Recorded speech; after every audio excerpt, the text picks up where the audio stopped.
Welcome to Staring into the Abyss. I'm your host, Richard Gerlach. With me, as always, is Marco Patrick Hicks. Hey, Daddy. Damn it. Daddy Jr., Matt Brandenburg. Guys, I'm on fire today. Be ready. Miss Daddy, Vitlame. Hi, daddies. Oh, no. And Senior Daddy, Matt Wildasin. I have no idea what the hell to say after that. Oh, God. All right. Thank you for having me. How about I'll be cordial? How about that? For joining us with our... You just ignore the accident on the side of the road. You're like, it's fine. With our discussion of Miles to Go Before I Sleep by Bentley Little. This story is out of print, so good luck.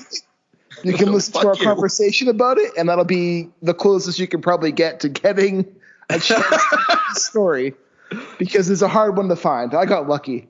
Was this actually a paperback at one point, or was it always an ebook? It was a paperback at one point. Okay. Yeah, it was part of a short story collection centered around 7 different stories involving Nightmare on Elm Street. Like Brian Hodge has a story in that book. A couple others. I know Brian Hodge is one that stuck out to me the most. But, when did this come out? Like 91. Yeah. Oh, huh. Okay. Yeah, it's been a long time out of print. Trying to think. When did number 6 come out? 80s. Oh, I feel like it came out right around then. Let me do some research. Beep, boop, beep, boop, boop. I was going to say 91. This would be probably around the time that like New Nightmare and slashers were kind of falling out of favor with people. Yeah, New Nightmare came out 92. That's what I thought. Yeah. And that was the one that was like they got meta with it, which I loved.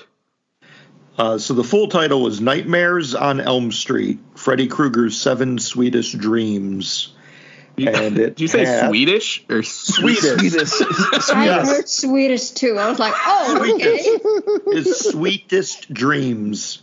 I mean, Freddy is Robert Englund, so it doesn't surprise me.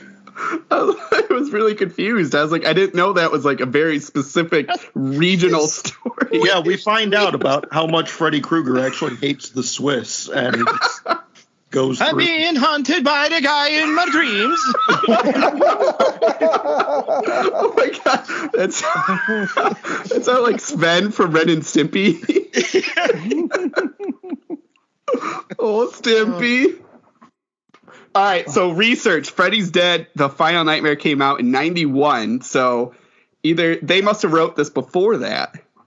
Well, yeah, it was published in 91, so they were probably doing all the legwork for it in the 1990. So, not that has any tie to that, but I'm going to say it's an interesting concept where I feel like if they had not had the meta idea for New Nightmare, this would have been a good, different take to take the franchise in. Yeah, because it's close enough to what it normally was, but it switched stuff up just enough that it was kind of fresh. Yeah. That's my thought was, because I know for a while, actually I'm looking now, they're rebooting it again. But I thought that this was like an awesome take to kind of say go away from Robert Englund and just do their own thing without upsetting anybody. I mean, it would probably upset people anyway, but I think it's Bentley Little's a very quirky writer, and I think like minus Bentley Little's quirks, I think it's a really fun Elm Street story. Yeah. But that's just my opinion. I'm excited to break it down with you guys. It'll be a fun discussion. Oh, it looks like Kevin Bacon has interest to play Freddy Krueger. Sorry. Anyway.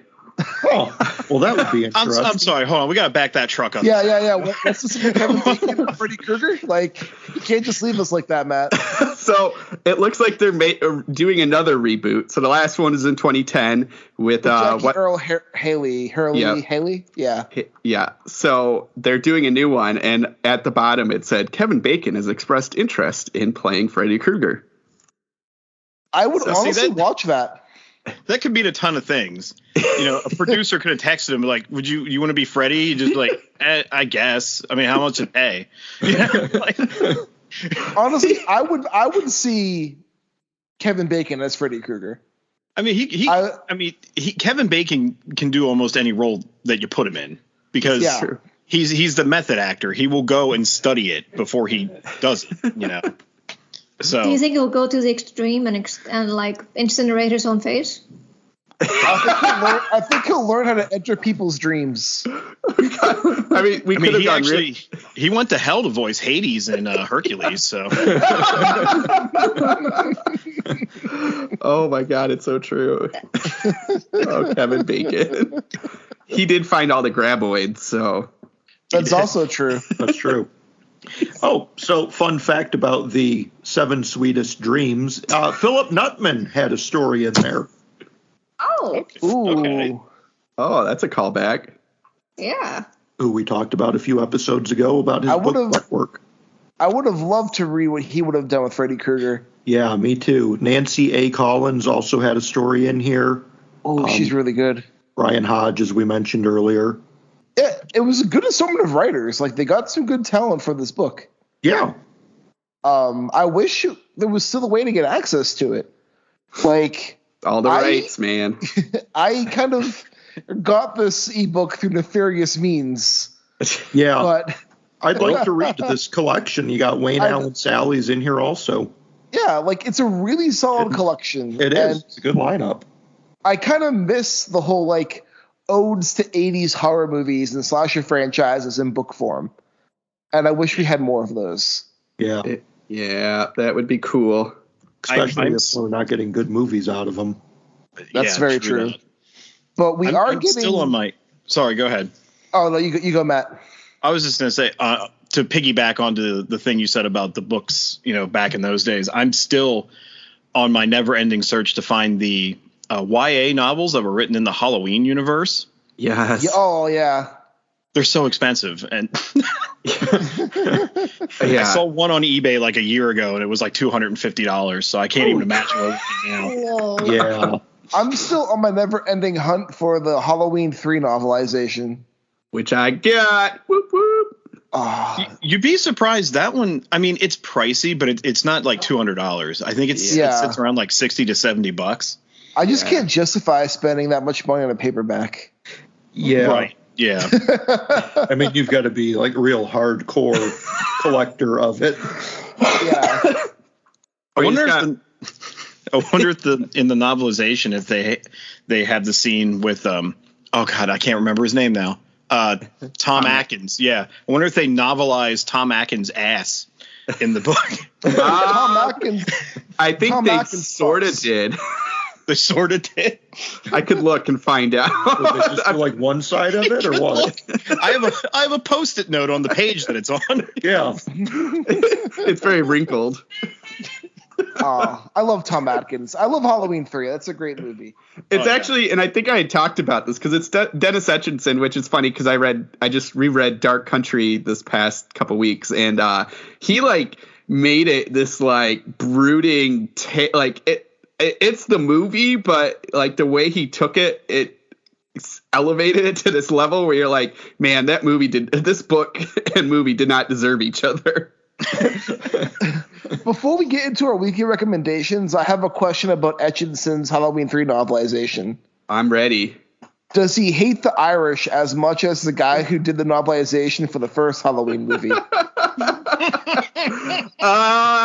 Not as much, but he definitely has some opinions. That first novelization had a lot of opinions, but this one, it's not as explicit. I always thought that was just a weird legend that people threw around until like I got to read it, and I'm like, why is this in here? It's crazy. Well, what does he do? Because I'm not familiar with this. Well, in the first Halloween novelization, they go into a lot of backstory about Samhain and how this like thing happened, but then it just turns into like, I don't know. It's just he describes that kind of backstory with Michael Myers and just how like it's just this terrible group of people and they do all sorts of weird things, and it's just that he focuses on that and how teenage girls are all like he so zeroes in on teenage girls and sex. It's very awkward. This is written by some kind of fundamentalist or something. No like, Irish allowed. No women allowed. Oh man, it's very wacky. Irish, we didn't face enough discrimination. Now we got to have a fucking Halloween book trash. That Irish need not apply. Yeah, what the hell? We built this country, but sure, go ahead and villainize us.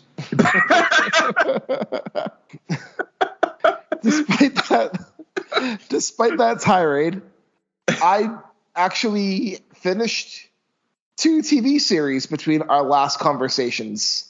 I'm going to be quick with them. I know Vitlamay's finished one of them, so we can probably have a little bit of a discussion.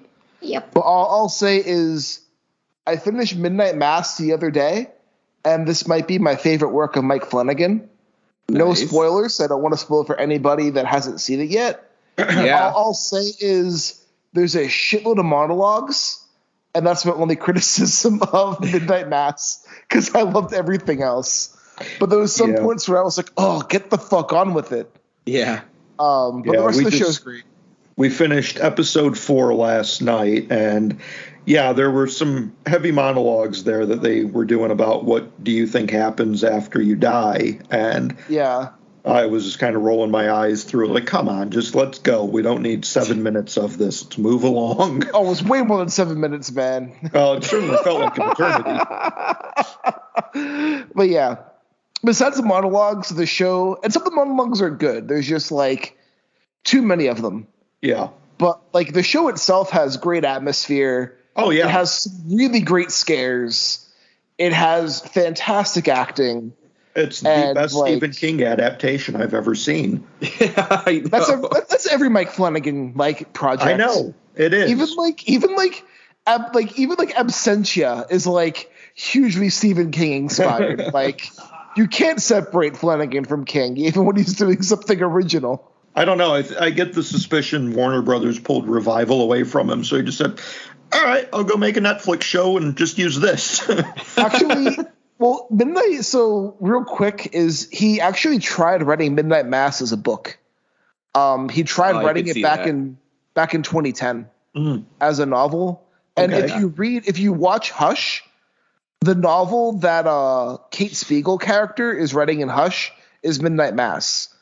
And he actually used his manuscript for her screen typing stuff in the movie. Oh, that's cool.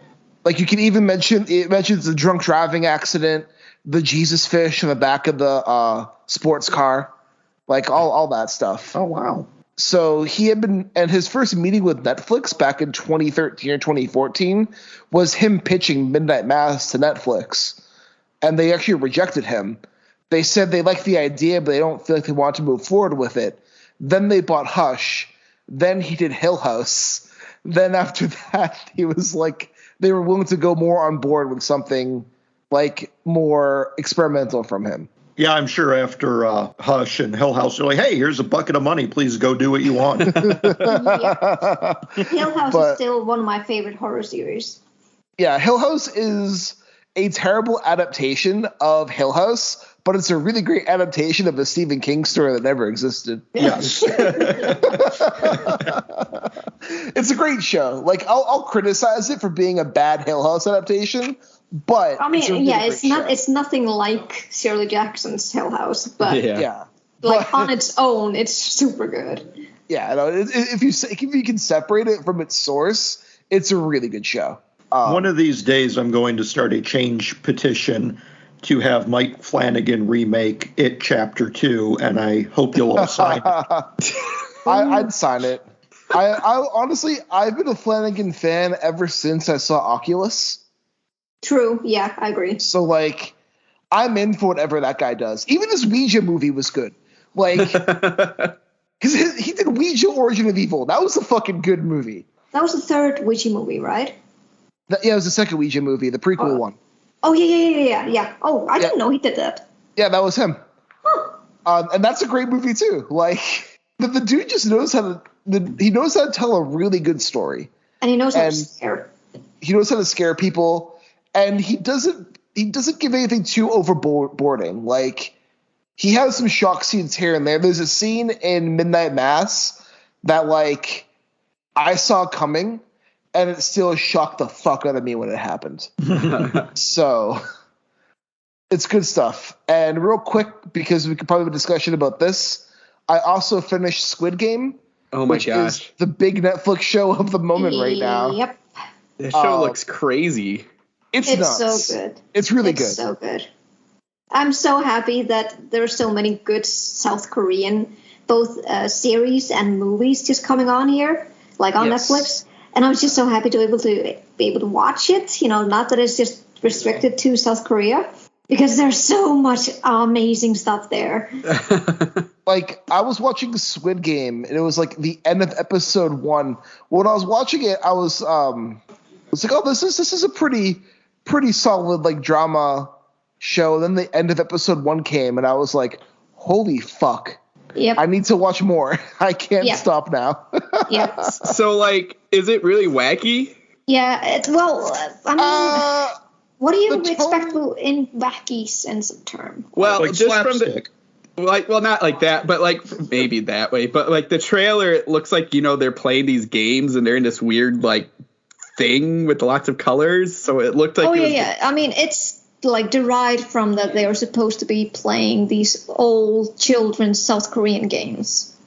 Okay, that's what I was wondering. Have you ever heard of As the Gods Will? Yeah. The Madruma thing, yeah. Yeah, and that's what I thought. Yeah, it's similar to that one. Okay. And it's also similar to the Japanese adaptation, the Alice in Borderlands. So if you like Squid Game, you should definitely check out Alice in Borderlands. All right, I'm down. And there's some really like intense scenes in Squid Game. The red light, green light one is more shocking, but like the honeycomb game had me sweating as I was watching them trying to like carve out the shapes. Yes, and the marbles game had me crying for half an hour. Yeah, the marbles game is really sad. It was fucked up. And there's also a tug of war game that had me sweating bullets too. I am on board.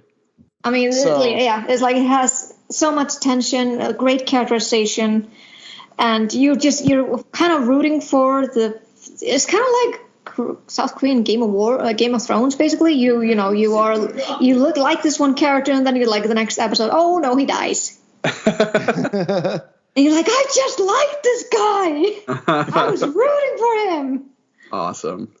I just have one book, so I can pass it on to someone else, and I'll do my recommendation in a bit. But Mike, what about you? I have been reading The Ceremonies for the last 2 fucking weeks. So. Yes. I got nothing. We're going to talk about this one next week. I got nothing to recommend today. We started watching Midnight Mass. We're 4 episodes into that, and I am loving the hell out of it. And that's all I've had time for. So, all right. It is your turn. My turn. Matt. We'll do our Matt. Our Matt. Oh, thank you. Das is good. Oh man, since we've been gone, I've been reading there's a lot happening. So like I said, Dennis Etchison, Dark Country, I reread that. I had a nice hardcover, so I was excited to go through that. And it's amazing. He's such like a quiet horror dread kind of person. There was a couple stories that he does that are a little bit of a gotcha kind of thing at the end where you're like, oh, I gotcha, and that's all right. But the rest of his stuff I liked. Like the organ harvesting one. Explained the gotcha. But to make sure you understood the gotcha. Yeah. In case no one is familiar with a gotcha moment, it's when you get to the end of the story and the author's like, gotcha. I mean, he physically says it too. He snuck up behind me. That's gotcha. At the very end of each story. It just ends with the word gotcha.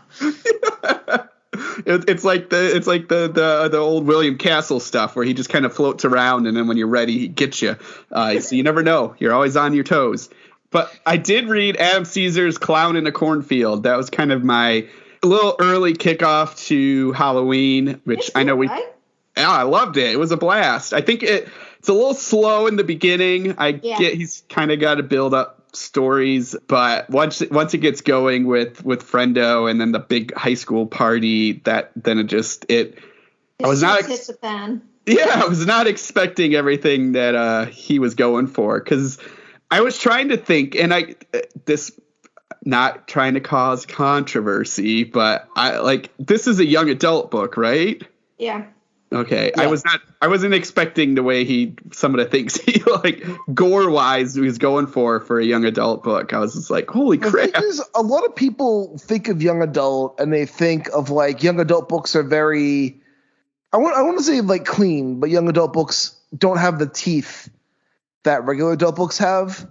I like to say bullshit on that. Yeah, no, that's what I was going to say. All young adult is it's a marketing term. Yeah. Because the main characters of the book would be young adults, so it's trying to appeal to teenagers.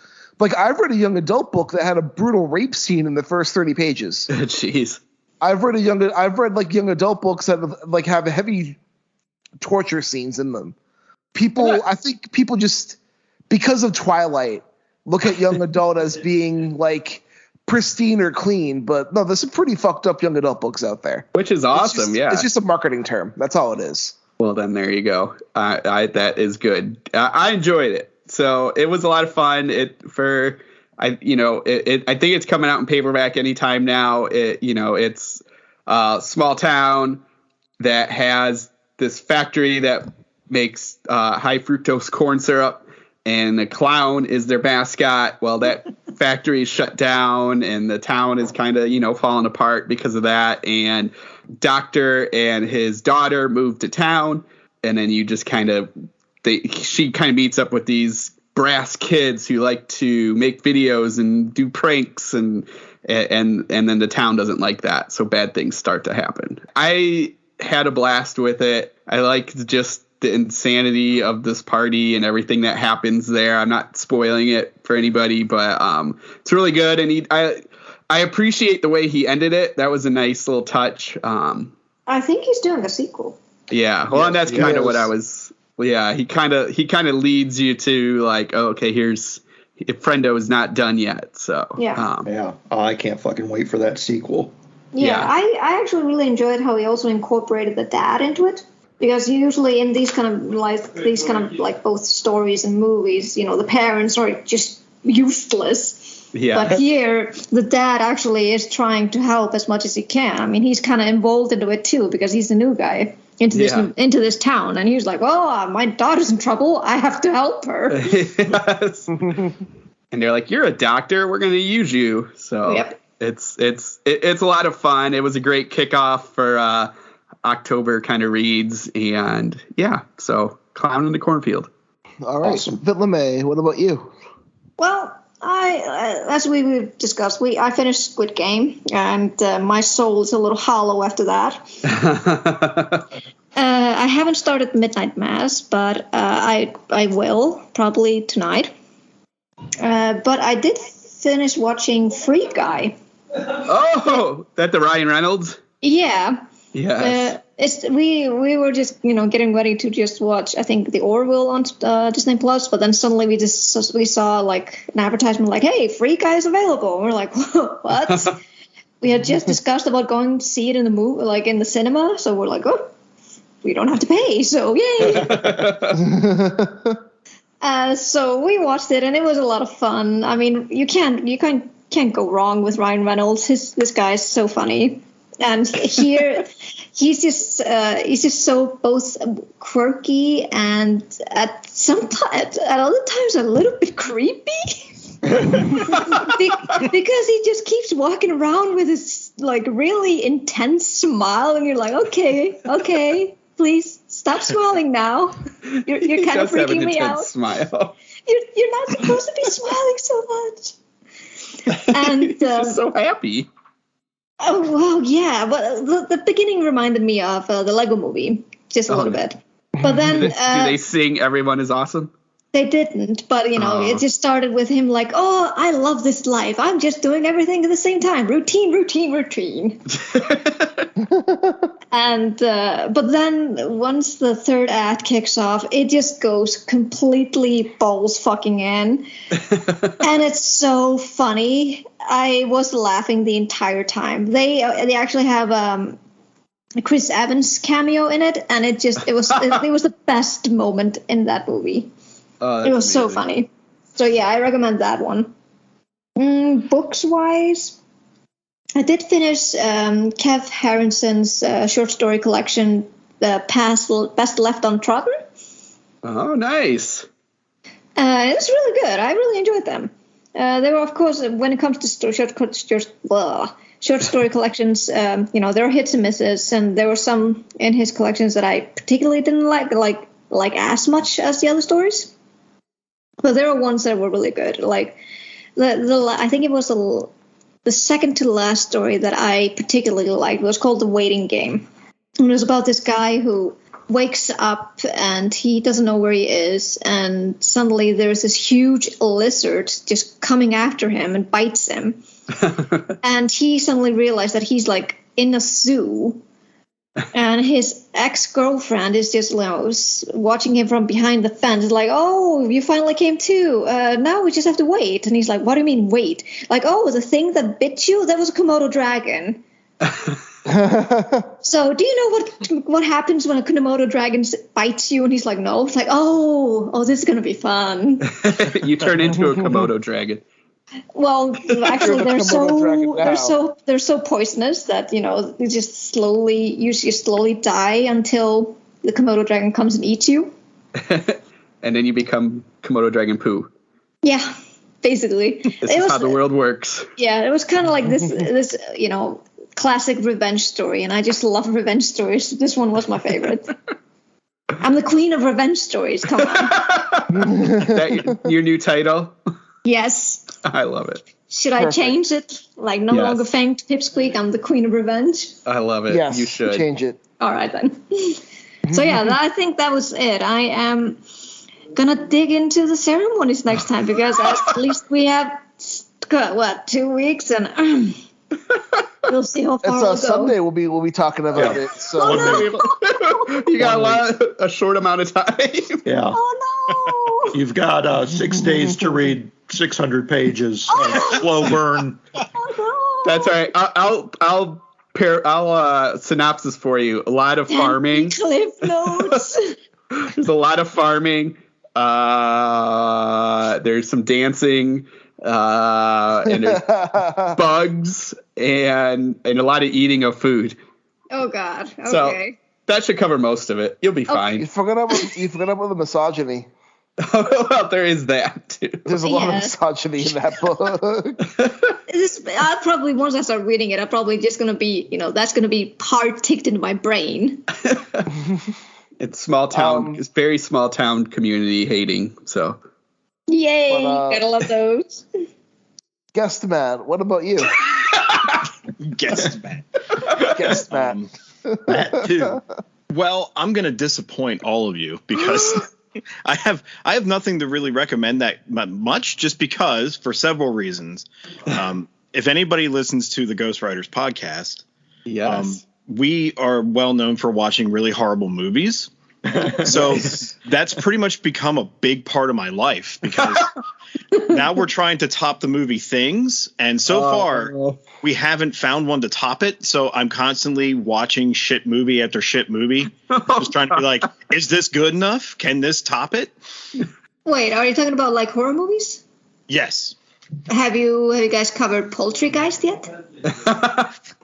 Yes. See, now Villamy, you secretly what let out my secret weapon. That's all right. I was holding this movie in the background because I'm like, all right, I know you guys are going to fucking watch all this shit that's on Tubi and stuff, but I know what isn't on Tubi. And I actually own this movie on a DVD.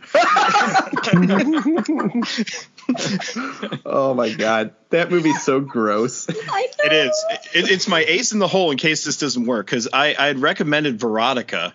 Oh, nice. Last week. Oh, that was Veronica's terrible. It's not even fun bad. It's just bad. Yeah. I sat through that movie, just right? What's that? You're talking about the Spanish movie, right? No. This is a horror movie with that Glenn Danzig wrote. Oh my goodness. And directed. And directed, yes. Is he in it? No. Oh, but there's no shirtless Danzig. There's a scene that takes place in the strip club where strippers are dancing to Danzig songs, And the scene feels like it's forever because there's no edits and there's just dancing music in the background while the camera oogles on the strippers. Oh my god! Yeah, there is no substance, and I feel like I blacked out a couple times. I can't be sure, but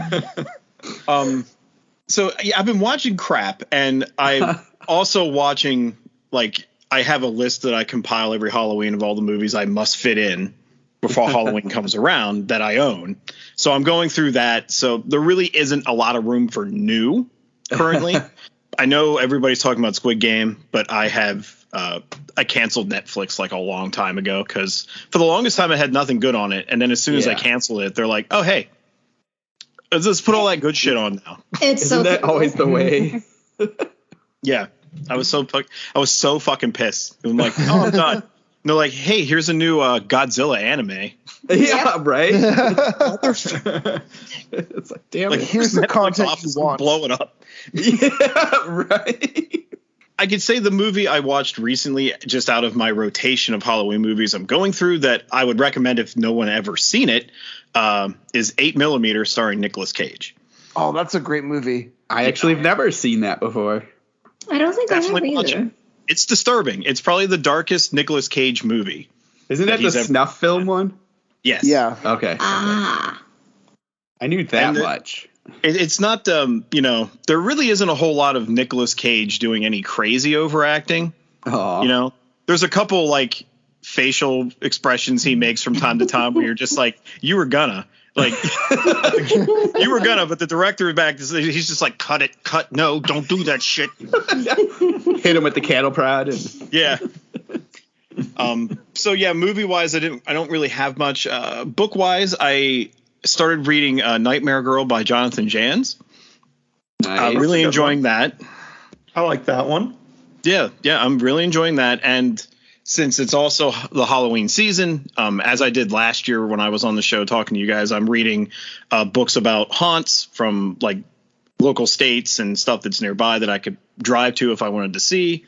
And I'm also going through my Goosebumps collection. Nice. Oh, nice.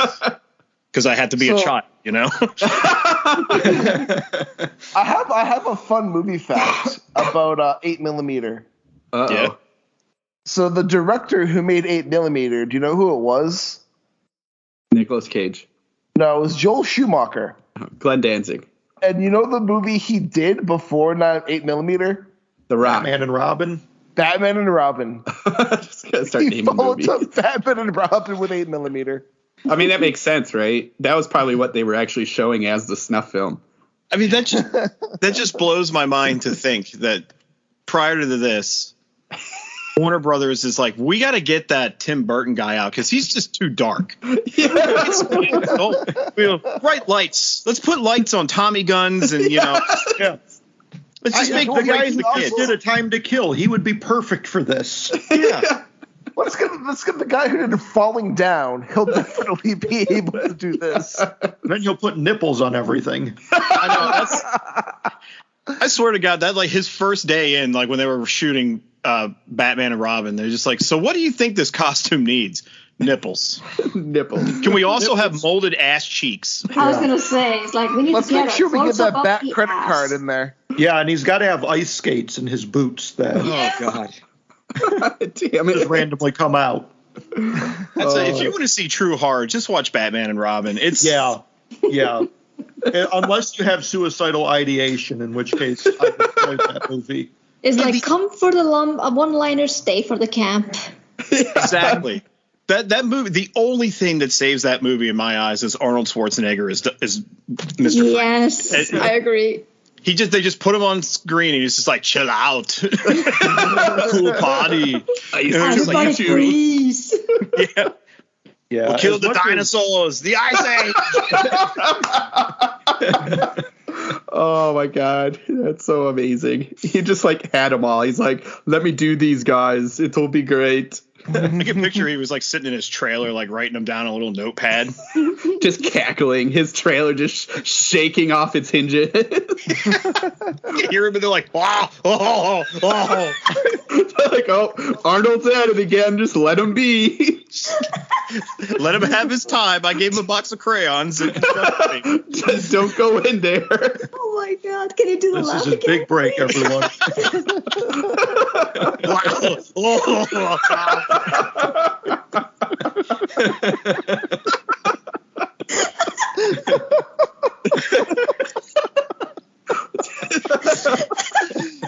This is why people have me on podcasts. People bring me on podcasts for this stuff, not my books or anything. Oh, that's right. You do write. Yeah, I forgot that for a minute. Hey, I read Melancholia, and it was amazing. Yeah. Thank you. I appreciate that. The Voice Guy turned out a pretty good book. The Voice Guy. Horrors Untold Volume 2 is really good. I appreciate that. I appreciate that lifesaver you just threw out at. I spun real quick, and I can't. Well, I will say one more thing before we get into Miles to Go, before I sleep. I finished The Waiting by Hunter Shea. And there's no camp in The Waiting. It's actually one of the better Hunter Shea books I've read. Nice. If you've read The Creature, it's very autobiographical, and it's kind of on the lines of The Creature. Oh. But it's about a man who marries the love of his life, only for her to become comatose days after their wedding. And he brings her home and gets like an in-house nurse to help look after her. And he begins seeing a ghost of a child running around his house. And the ghost is very interested in his comatose wife. And it just kind of goes on from there. Interesting. It's really good. Way to bring it down. We're going to be getting back into Nightmare on Elm Street, so it'll go right back up again. But we're going to need an Arnold laugh to rescue us. No, don't pander. Don't do that. Yeah, don't pander. Oh my God! If it's not bad enough, whenever like I get on any sort of radio waves with Brian, and he's like, "Do Alex Jones, do it." Dance monkey. Yeah. Here's $10. Do it. I'll give it to you. It's a living. It's a living. It's a living. Someone's got to do it. But that being said, you know what else is a living? Not this podcast. Very true. I was supposed to say school janitorial work. Oh yeah. Brilliant segue. That was perfect. You've been practicing your segues. I can tell. I have not. He was in his trailer cackling to segues. And we were all like, all right, just let him do it. It's fine. Hey, it's better. No, my segues are terrible. I'm not even going to defend my segues. Oh man, this book. What the hell? This is a lot of fun. It was a long time since I've watched Nightmare on Elm Street. So getting into the story was a complete blast. I'm sorry, like, I'm just picturing what Matt said as the blurb if they reprint this. It's just like, ha ha ha, what the hell? That's gonna be front cover above the author name blurb. Yeah. Honestly, that blurb could be used for any Bentley Little book, to be 100% honest with you guys. Oh man. No, it was cool. For me it hasn't been long for Nightmare on Elm Street movies, so it like was a perfect kind of roll in. And what's nice is, and it's something like that people sort of forget, is especially when you get to the later movies, that like Freddy Krueger was a child rapist and like was a child murderer, and like later on, you know, he kind of becomes this big cartoon character. At least Bentley Little is like, no, you remember he kind of did rape and kill children. Let me get really overt and sexual in this book about it. Yep.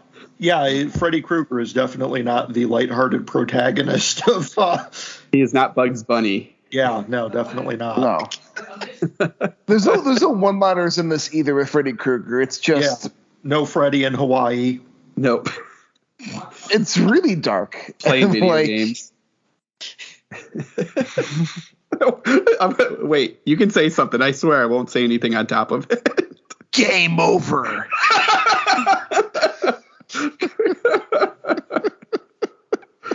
Great graphics. Those Nightmare on Elm Street movies turned into giant cartoons. They were quite entertaining. They were. The 6-1 has like my favorite like sight gag like in a movie, and the part where they're trying, like, I think it's Breckenmeyer and I don't know whoever the other character is, and they're trying to get out of town and they can't, and Breckenmeyer's like, what does the map say? And he opens up the map and it says you're fucked, and he says the map says we're fucked. And I'm like, that is just amazing. Sold. I will watch this movie forever. But yeah, no, I do like how this novella kind of takes it back to like super scary Freddy. Yeah, man. From like what Freddy turned into. Tonka trucks and Barbie dolls, just creepy, man. Yeah. Yep. Oh, those Barbie doll scenes were a bit much. I was not ready for those. It's like, oh wait, this Barbie's gonna move? I'm out. Before we do a deep dive, how do you guys feel about this book? I really like this novella, honestly.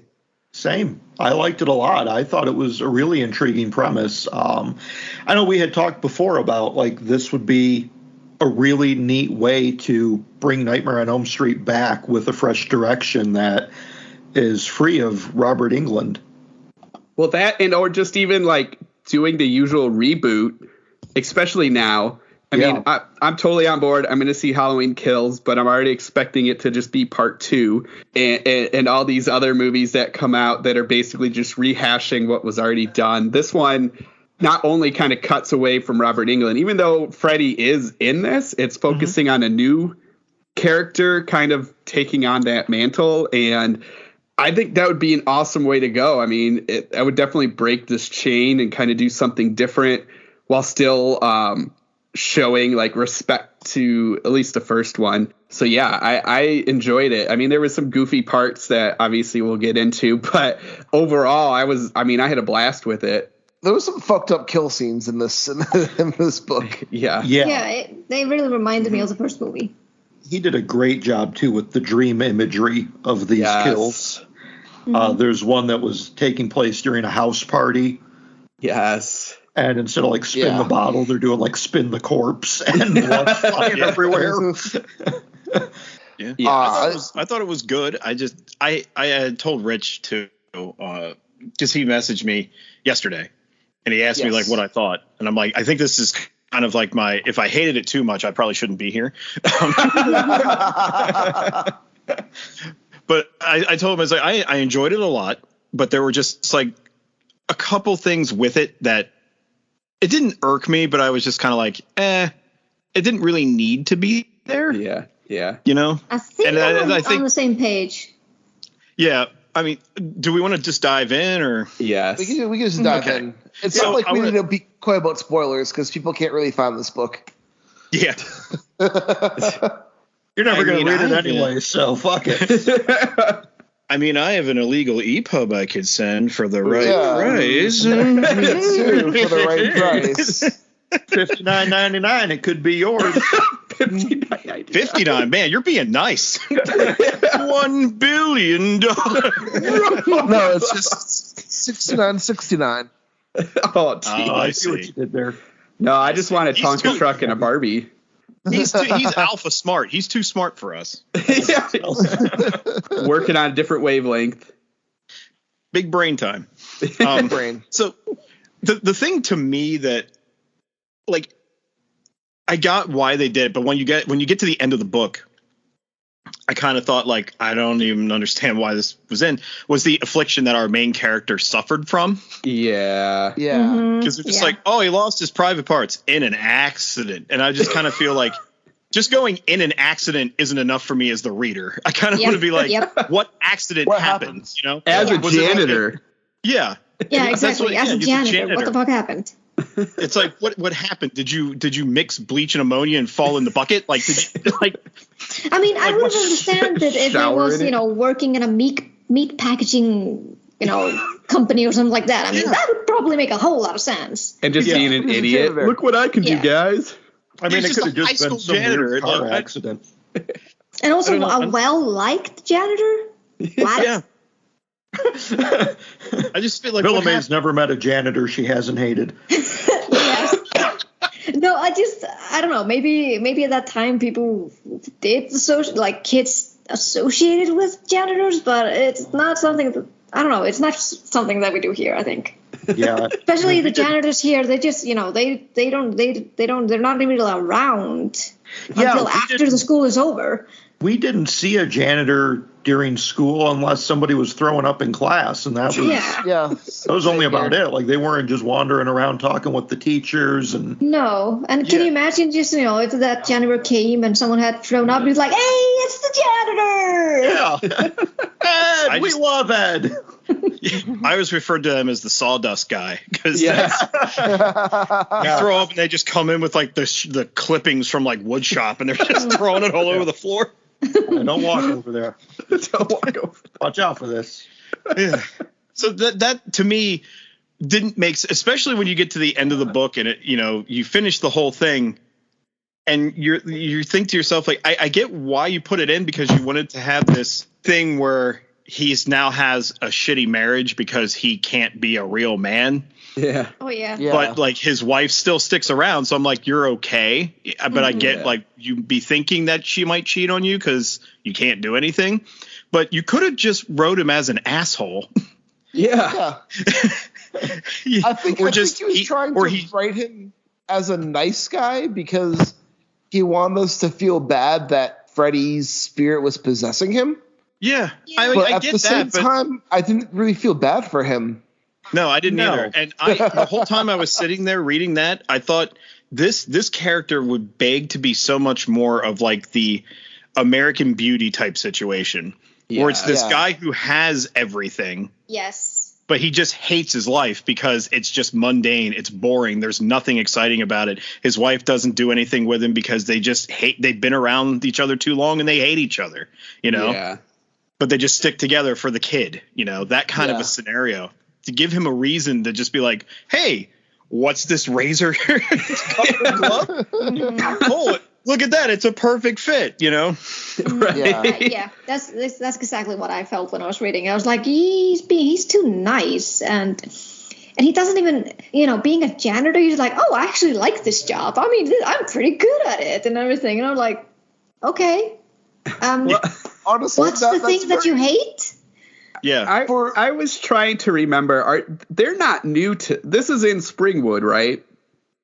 Like, this is in Freddy's town. That's I think my so. Yeah. presumption. Yeah. I mean, that's what they said. That they said that was a boiler room in which he was killed in. Yeah, and it was just kind of right down the street from the school. And And then the other question then is, they're not new to town because obviously everyone knows him as a janitor. So I was like, what I was trying to figure out how did they not know? No. I mean, the kids knew, but even for some reason he didn't. Yeah, it seems fair that the principal knew because he walked in. Yeah. When the guy's playing with the glove and he's kind of freaked out by it, like, where did you get that? What the fuck he's doing? It's early explained in the story, but it seems like the protagonist has memory loss. Yeah. Like, he doesn't know where he got the glove. He doesn't know where he got this ugly sweater. Yeah, I was trying to figure that out, too. And he has this compulsion to put them on and wear them, and he doesn't understand why. Yeah. And as the reader, who is presumably familiar with Nightmare on Elm Street, we get the sense that, like, he's being, for lack of a better term, he's being possessed. Right. Yeah. By Freddy. And there's no like, Freddy is in the dreams of the story, but it feels more like it's our protagonist is replacing what Freddy used to be. Yeah. And at one point that crystallizes with the football team going after Ed. Because they're like, we saw you killed so-and-so, and you killed this other guy, and we saw you in our dreams. And they're very specifically targeting Ed as the Freddy Krueger in their in their dreams. I laughed out loud at the part in the book where they're just like, hey, where'd you get that disgusting, ugly sweater from? He's like, oh, I don't know. I think your mom bought it for me. She's like, I'd never buy you something like that. I just laughed at the notion that, like, if Freddy decides that you're like his next conduit, he's just like, here you go, pal. Here's a sweater. My favorite sweater. You put it on. Which, you know what? That's funny because it's like he finds the glove, he gets the sweater, but he has to go buy the hat. Yeah. It's like Freddy. Those two things, they meld to his brain. They're like, and they whisper like, you should really go get a fedora.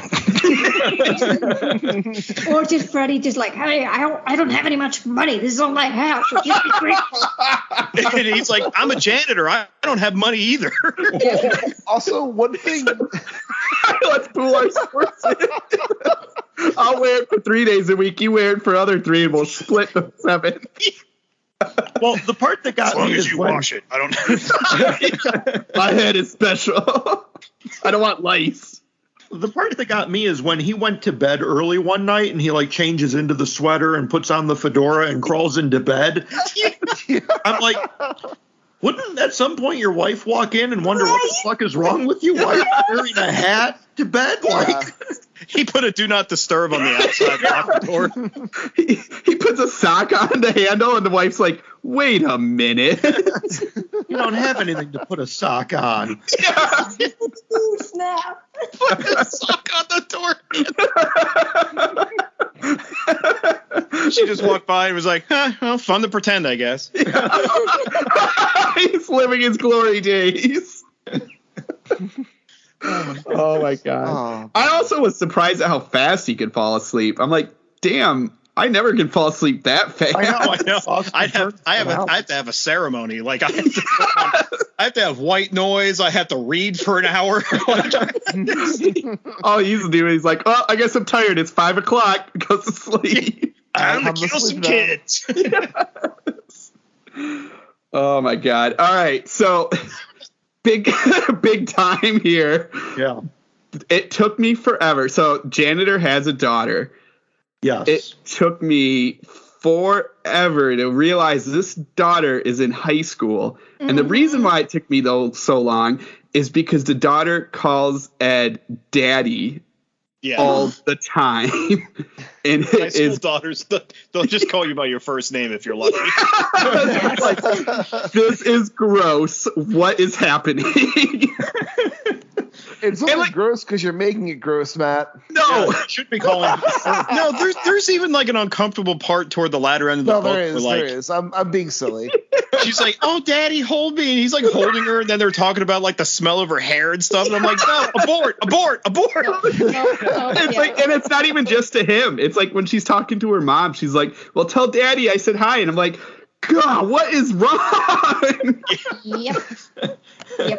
It just reminded me of, you know, the other Bentley Little story that I read, like The Haunted, and I was like, that story has a lot of sex in it, like unnecessary sex in my opinion, and I just like kept going back to that. I was like, no, I'm getting like really, really not uncomfortable vibes here. This is not good. But like Bentley, you have issues. Oh, wait until you read The Store. I don't wanna. The Mailman's a really good Bentley Little novel if you want to try long form Bentley Little. Okay, I'll try. I'll give him one more shot. There's not too much weird sex stuff in The Mailman. Okay, but you're still saying that there is. Yeah, there's not too much implies that there is some. There's some. Not There's too some. much. Just a scotch. This is like just enough to get the job done. It's like Just his agent to make would be you like, feel okay, uncomfortable. can you imagine like the agent just say, okay, Bentley, you get a chance here to write a Nightmare on Elm Street story. Can you ease up on the sex thing? And Bentley's like, okay, I can, but I'm just gonna add daddy into it a lot. I don't know. There's that scene where he killed. What's her, Kathy? Yeah. When he kills Kathy, but it's describing us like he's fingering her as like he's killing her. Yes. That was awful to read. It's so like awkward. Intense. There's like heat and squirting, and he keeps doing his fingers up in her stomach, and it just it goes on for a while, and I was like, what is happening? I remember I flipped back to the front when I got to that part, and I was like, did Frank Miller write this fucking book? And I mean, again, I guess like that is kind of always been Freddy's thing. He always is a little sexual in the movies, but like, and I mean, there is that psychosexual component of the dreamscape. Yeah. I mean, this guy is a eunuch. He's not able to perform. He can't satisfy his wife anymore. He can't really do anything other than be a janitor. He's surrounded by these high school girls all day. Like, he needs an outlet. But it's still such a one-sided way of thinking, like, just because I don't have a penis, I can't satisfy my wife. Like, dude, you have fingers. Yeah. You got fingers, you got a mouth, there's toys. There's fingers, there's plenty of places you can go and buy AIDS, you know? Like, it's not all over. Like, exactly. Oh my God, so true. Oh man. But yeah, you know, it's interesting because I was trying to think that, I mean, that's some of the hints with the Freddy possession is like he's feeling powerful now, and he's got these long fingers, and throughout or they call them fingers, but we know what they are. And throughout the book, elongated fingers. It's always talking about how he like there's like, besides that weird gross sex bloody thing, but there's also like he leaves his hand on his shoulder suggestively, and all these like sex kind of things. So like, to go back to Matt's comment, like it feels a little bit like Bentley Little was trying to kind of lead that, to have our janitor Ed like why he was being that way, but at the same time it's exactly what we just said. It's like there's other options, and it still doesn't, like, the one thing I kept trying to place was, because it seemed like the possession kind of starts right away, and we didn't really get to see like how. I guess it's because he found that glove a week ago, but it's like a toss away scene, and that I was trying to figure out. I was like, did they cut this, or could it be longer? There are some blank spots to the plot. Like the best that I could piece together was that Freddy kind of identified with Ed because he was a disfigured janitor. Like that was the only motive Freddy had for picking this guy to possess. Thank God I just got burned. Right? Ed's a disfigured janitor. His name's Ed. It's like half of Fred. We can do this. That's just how it works. Yeah. But your name's kind of like mine. It's cool. Yeah. People call you Eddie. I'm Freddy. We are the same. 1, 2, Eddie's coming for you. He's like, don't think too Now I really wish his name was Ned. Oh my God. Hi, how you doing, neighborino? Hey, there is that Treehouse of Horrors. Yeah, it was perfect. Oh my God, it's so. Sorry, go. No, there's a quick question I have to ask everybody, and this was just because I want to see if this is just a stupid question I threw in my head. But did anybody think that maybe when we got into the dream world and we were fighting as Freddy, that there was going to be a throwaway line about how he now has a penis in his dreams?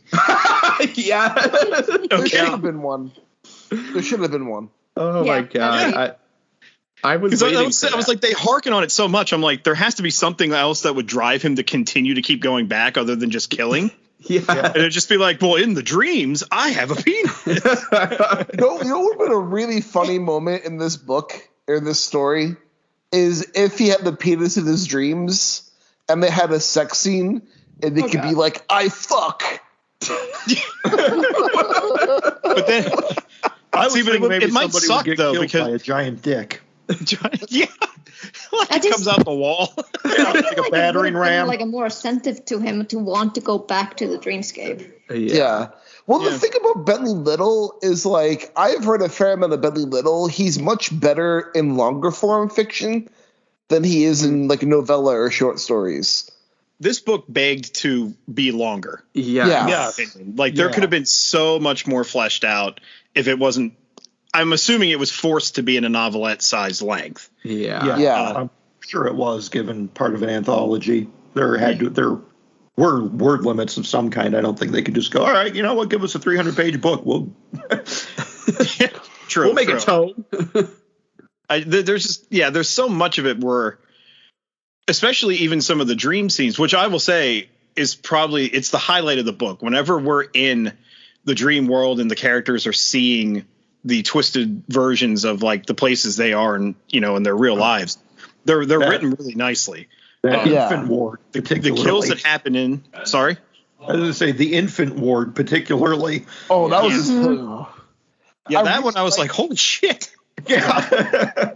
One plot thing I like about this too is like the whole, now that Freddy has possessed like a living person, he can leave the town. And like bring his murders elsewhere. And I thought that was a nice menacing touch to the story too. Yeah. The series like only dabbled in that kind of an idea, like part 2. Yeah. Like that they only and that was only just for him to, I guess, come into the real world if he wanted to and have his powers. Yeah. But he was even more lame for some goddamn reason. Nightmare 2 had such potential, but they just like, it was so weird in some spots. But Nightmare 2 is very gay. Well, like, people do call it Nightmare on Elm Street 2, the gay one. It's even subtle with like how homoerotic that one is. Well, there is, if you have Shudder, great documentary about it. Yes. Yep. But and I feel like in the 6th one, they also reference him being able to leave the town because he makes a comment about like there's an Elm Street in every town. Right. As long as there's an Elm Street, he can go there. Yeah. Yeah. So like, but to go back, it is feeling like it needed to be longer. That was like, there's at least 2 scenes I can think of. There's one where he's like, well, I drove across the country and killed a bunch of kids in my dream. You don't see that at all. And you're like, well, wait, how did that work? How did your wife not notice you being gone, or your janitor job? And there's not even like, we don't even get a tidbit of it being like on the news. Yeah. I took that all as being part of his dream. Yeah, but I took it as being Freddy's memories coming to him.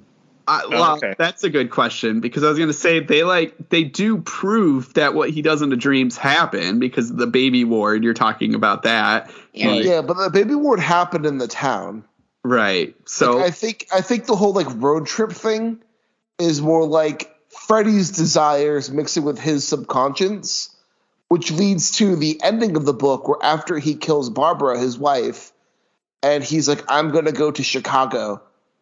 And then it kind of gets this whole like thing, so for the ending that he's going on a cross-country killing spree.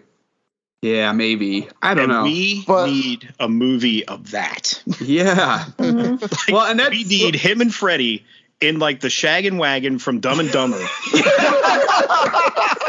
Going cross-country. Nightmare road trips.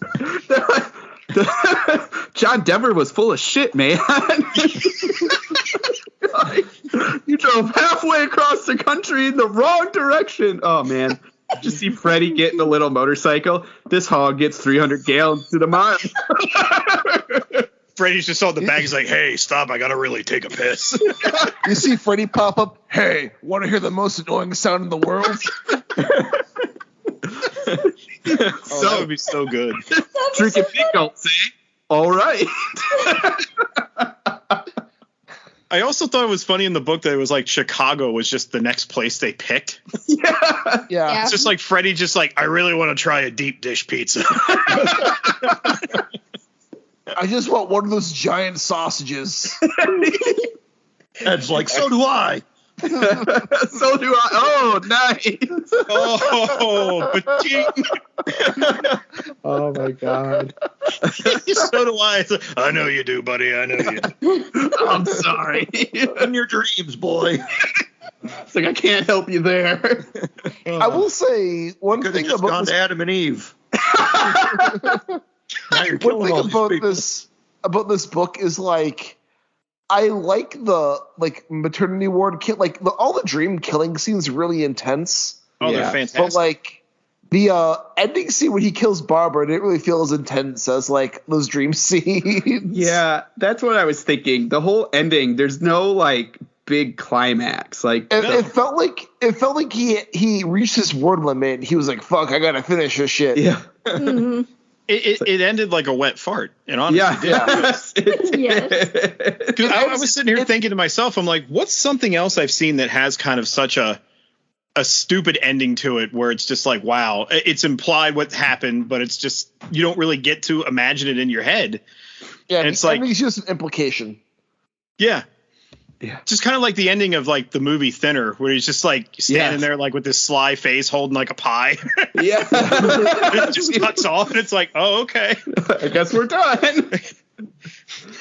Yeah, man. And that's what I kept waiting. I guess it's nice that he focused the story on Ed instead of the kids because. Yeah.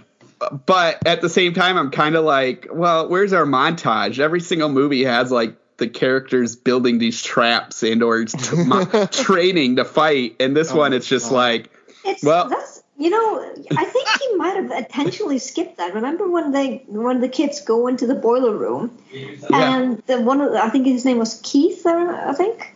Yeah. He just says hey, I know you want to know how we managed to find out about this. He's like, no, I don't want to know it. And I'm like, yes, we do. What the fuck? Right? Or they do hint at, they're well, it's in the sleep. You shouldn't go to bed. But then it seems like they all still go to bed. It's where's that? That was the other thing. They kind of never really had that Nightmare on Elm Street moment where all the kids are thinking maybe I shouldn't go to sleep. Yeah. Yeah. They all just it's nighttime. They just skimmed it, and then went all the way to when the football players hey, we saw you in our dreams. You're yeah, what, shouldn't you be scared shitless?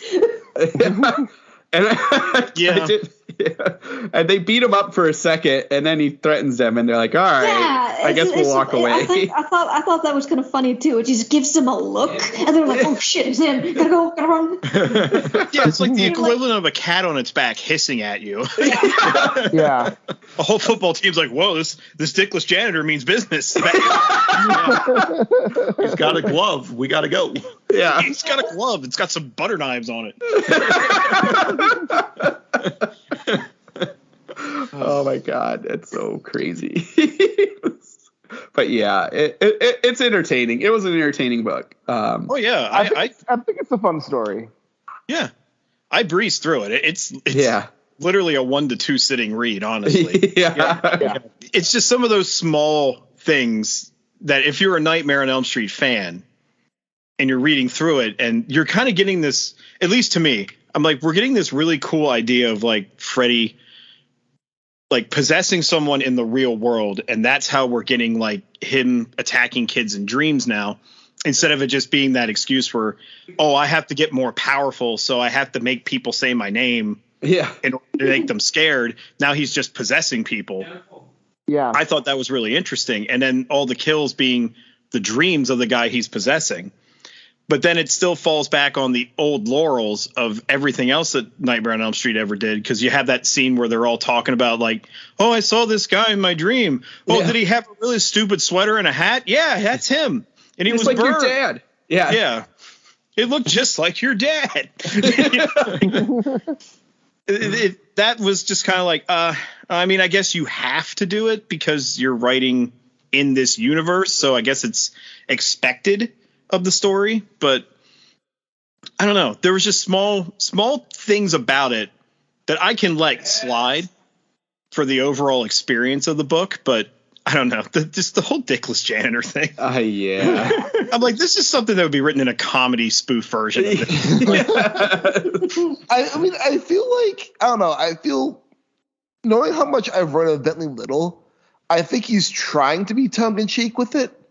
Because he usually has some sort of comedy in his stories. And his stories are usually absurd. I mentioned the mailman earlier, but the mailman's literally about an evil mailman. And the concept alone is funny, and it starts off kind of funny, And then he takes this like funny concept and actually turns it into something a bit more sinister. And like one of his books is The Association, and it's about an evil homeowners association. Okay. Like his newest book is called The Bank, and it's about an evil bank. I mean, they could have, in Family Guy, instead of doing that Stephen King joke about an evil lamp, they could have done that for him. Man, I was thinking the exact same thing. It's more fitting for Bentley Little than it is for Stephen King. It's a haunted lamp. Ooh. But like, I'm waiting for like the farmer's market. The thing is, though, is like Bentley Little, he has longer forms. Like The Mailman is pretty much about like this. All his books take place in an Arizona town. He loves Arizona. He lives in Arizona. But like The Mailman's about this Arizona community, and their trusty mailman has disappeared. And then this new mailman comes, who's this like schlubby, pasty-looking guy with greasy hair, and he's pale white, and he kind of creeps everybody out. And it starts off with just like he delivers the wrong mail to people, and he begins like withholding bills so people like can't pay their electricity. This is like 1992 when he's still paid by check in the mail. I was going to say, this was current day. We're like, the terror. This is current day. No. I mean, this so far actually does sound like my mailman. Dude, same. And same. Eventually, he starts. It's hard to believe this was written before Louis DeJoy took over the post office. Eventually, he starts like sending letters to people that like weren't really written. Like he'll be like, your neighbor, like a letter your neighbor wrote you that your neighbor didn't really write you, and it's just all this horrible shit that like your neighbor said about you. And it kind of begins pitting the people in the town against each other. One of the characters is driven to suicide based on the mail that he's been receiving and stuff like that. So like he takes this concept that's kind of silly at first, and he's able to turn it like more sinister as it goes. But it's still like the premise, it's an evil mailman. That's kind of funny. Because I'm also right now, and I'm sure it's explained in the book, but just with the brief description, I'm like, why did the mailman do that? Just bored. They never tipped him on Christmas. It's kind of explained in the book, but it's okay. I'm assuming it is. Yes. Yeah, but it's been a couple years since I've read the book. A lot of his books, he just takes these weird concepts and kind of goes with them. And all his books are the something. Except for this one. Except, this is a novella. Unless it was the miles to go before I sleep. Yeah. But all his his books new are book just is like Gloria, not the Gloria. Gloria.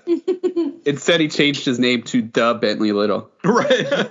Like he has The Bank, The Association, The Handyman, The Summoning, Campus, the store, The Hunting. The Campus, The Store, The House. He has a book called The. And it's about an author haunted by the word "the." But I mean, I don't know. I think Bentley Little's a fun writer. Like, I think overall there's. Excuse me, that was a weird burp. What is happening? What? See, on my end, it sounded like some kind of wooden object fell on the floor. Yes. Like a thump. I just burped. Something fall out of your mouth? What happened? Something fell out of my mouth. Oh my god. Oh man. I told you how many times, Rich, those wood blocks are for playing for, not eating. Yeah, don't chew on them. Next thing I know, I'm gonna be a eunuch through an accident. And then you're gonna become a janitor. And all the kids are gonna like me. Yes. I did love that. They're all like, he's so cool. I want to be a janitor when I grow up. He was caught That part about the sleeping. janitor, I swallowed it. I was like, yeah, okay, sure. But I will say, I think Oh. overall this is a fun story. Yeah. Like, I just kept Oh, picturing yeah. like the janitor from Scrubs. Yes. Oh my my god. Oh my god. That is fucking perfect. Did you put that penny there? Like this book isn't perfect. Oh my god! But I think it's a lot of fun. It is. Yeah. I mean, no book is perfect. This is true. So, like I said, despite some of its shortcomings, I still found it to be a really fun read, especially for this time of the year. Yeah. No, it was perfect kind of kickoff to this. So yeah, there's some. I think it would have been a good one. Pretty loose logic along the way with it, but it's a really compelling read. I had a lot of fun with it. I think it's a good way to kick off October. It's funny that this was a Nightmare on Elm Street book that you had us read, because before, it was literally the day you sent me the message about what we were going to read, I was sitting thinking about how to rewrite some of the franchises that are around that just keep doing the same shit. Yeah. It was one of them. And I was sitting here thinking to myself, I'm like, well, I wouldn't do a dickless janitor, but the idea I had was that Freddy stops just going after anybody in their dreams. Like, he stops caring about the families of the town that did him wrong, and he just starts going after people that suffer from sleep paralysis. Nice. Because it's not solvable, really, you know? And if there isn't anybody else in the room, it's kind of harder for them to wake up. Yeah. Yeah. So, I would love the whole road trip aspect in that dream of this novella. I would love that as a movie. Not our Dumb and Dumber Freddy Krueger road trip joke, but an actual Freddy Krueger possessed somebody, not a dickless janitor, but Freddy Krueger possessed somebody, and they just go on a road trip, and they're dropping by Elm Streets in every single town, leaving bodies in their way. I would watch the fuck out of that movie. I want to see Freddy go global, like Freddy take Japan, or Freddy fighting the Swedish would be fantastic. Man, if Legendary gets their fingers on it, we could have Freddy versus Godzilla. We could. That'd be amazing. I do know that Wes Craven had, I think, a script for the third one, or maybe a fourth one, that sounded awesome. And the concept was that he sort of becomes a joke, and kids go into their dreams to mess with him. And so it's kind of like this whole concept of almost like an urban legend kind of or even now creepypasta kind of stuff where they're like, oh yeah, there's this guy, let's go in there and screw with him. And then it's kind of like how he kind of comes back and tries to get scary again. I think, he was kind of thinking about that. You can kind of see a little bit of that in New Nightmare, where he was kind of going more meta and making him scary again. But yeah. I love that idea of them just screwing with him in his dreams. Yeah. I also thought it'd be cool if we had a mixed idea of things where it's like Inception meets Nightmare on Elm Street, sending in officials to hunt him down. Yes. Well, that'd be cool. Oh man, be a cool Predator kind of, or Aliens kind of thing. Yeah. That would be awesome. They won't do it. No, they wouldn't. It'll just be the same thing. We'll just have Kevin Bacon now. Yeah, exactly. It needs to be funnier. We need more jokes. Yeah. We need to make it modern. Let's put people on phones. Need more that would be one-liners. great. We need to put nipples on the Freddy sweater. Guys, I have an idea. Make his butt rounder. Yeah. I have an idea. I'm ready. Zoom in on the cod piece when he buckles his pants. I have an idea. Sorry, Rich, go ahead. Focus on the bulge. 2, Freddy in space. I'm leaving right now. Done. Goodbye. God damn it. We need to leave space the fuck alone. Yes. What kind of nightmares haunt the 23rd century?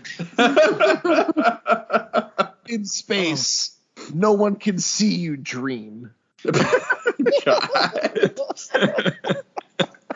Oh no, that's terrible. I'm firing myself from this episode. Oh no, crap. We don't have to edit out your scenes in here, do we? No, you can keep can keep it in. It's fine. Oh, that's a relief. Just be known that you guys broke me this day. I think he broke me too.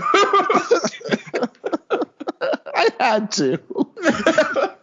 I mean, that is where it should go at this point. I mean, no new ideas. No, I know exactly. Well, we've had Hellraiser in space. Yeah, we've had Leprechaun. Rich. We've had Leprechaun in space. Yeah, Jason X. Again, same question. Jason X. No Michael Myers, though. Yeah, no Michael Myers. Not yet. Not until they build a space station and there's a descendant of Laurie Strode that gets born. Oh, no. Oh, man. But no, for real, like, I think we're due for Elm Street revival. I'd be happy to see a new Elm Street movie. Oh, yeah. That'll be nice. Thank you for joining us on this week's episode, Matt. Anytime. I love coming on. Do you have any new books coming up that you'd like to promote? Actually, yes, October 15th. I don't know when this is airing, but on 28th, I think. 28th? Okay, so this book will already be out, but Horrors Untold Volume 4, the fourth collection, will be out when you're listening to this episode. You can find it on Amazon. It has a very awesome cover. Paperback. It does have an awesome cover. Goosebumps inspired. Nice. Awesome. Be sure to pick that one up. And where can listeners get in touch with you, Matt? Why was I not prepared for that question? Wait a minute.